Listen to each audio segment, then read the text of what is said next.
Welcome to my channel where you'll hear true, lesser known life stories that inspire and offer a deep emotional connection.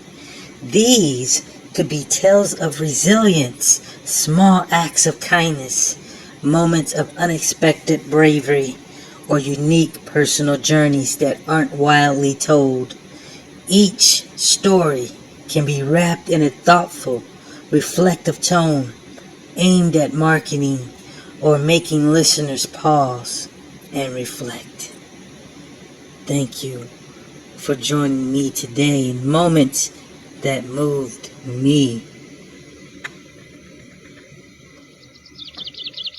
Story number 1.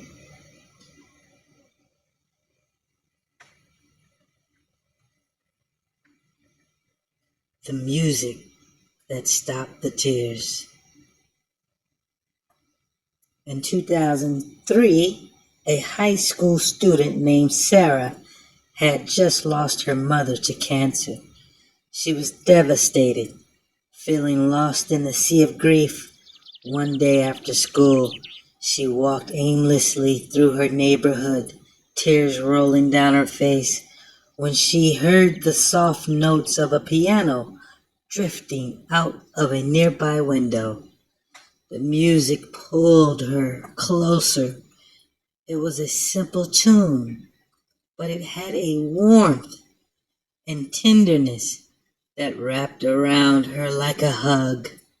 Sarah stood outside the house for nearly an hour, listening. She felt her tears slow and her heart calm, the music offering her a sense of peace she hadn't felt since her mom passed. Sarah returned every day for the next week, standing quietly outside, just listening. Eventually, the pianist, an older woman named Miss Wright, noticed her and invited her in. Miss Wright played for Sarah whenever she needed, and over time, Sarah opened up about her pain. In those moments, she found healing through the music. Years later, Sarah became a music therapist, inspired by Miss Wright's gift.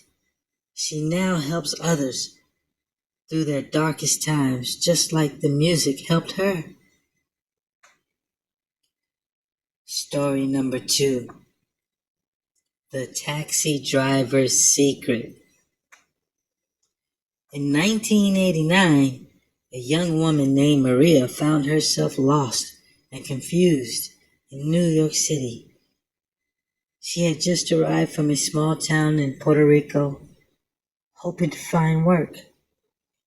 But the city was overwhelming. After a frustrating day of job hunting, Maria hailed a taxi. She was barely holding it together when the driver, an older man with kind eyes, asked how her day was. She couldn't help it. Maria broke down in tears.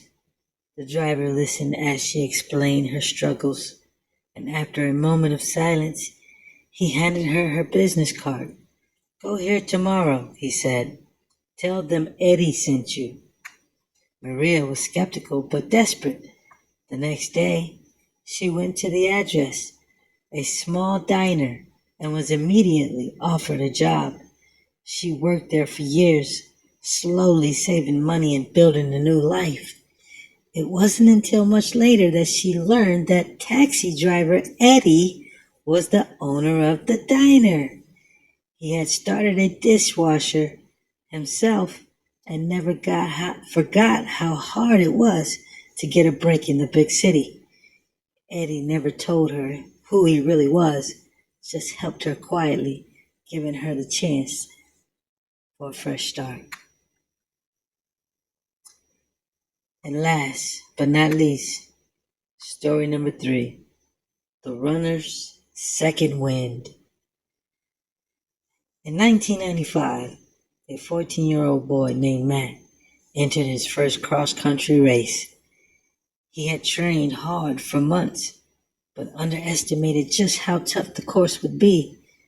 Halfway through, Matt felt exhausted, his legs burning, and he started slowing down. Other runners passed him, and the doubts began to creep in. He was about to quit when he noticed an older man standing on the sidelines, cheering him on. "You can do it," the man shouted, locking eyes with Matt. "Don't stop now. You're almost there." Something about the man's encouragement sparked a second wind in Matt. He kept running, pushing through the pain, and though he didn't win, he finished the race, beaming with pride. Afterward, he looked for the man to thank him, but couldn't find him anywhere. Years later, Matt became a high school cross-country coach. He'd always remembered that stranger's words, and in turn became a mentor to his own team, telling them, when it gets tough, keep going, you're almost there. Thanks again for listening. Thanks for your time, and please be sure to join us next time when we upload more true short stories.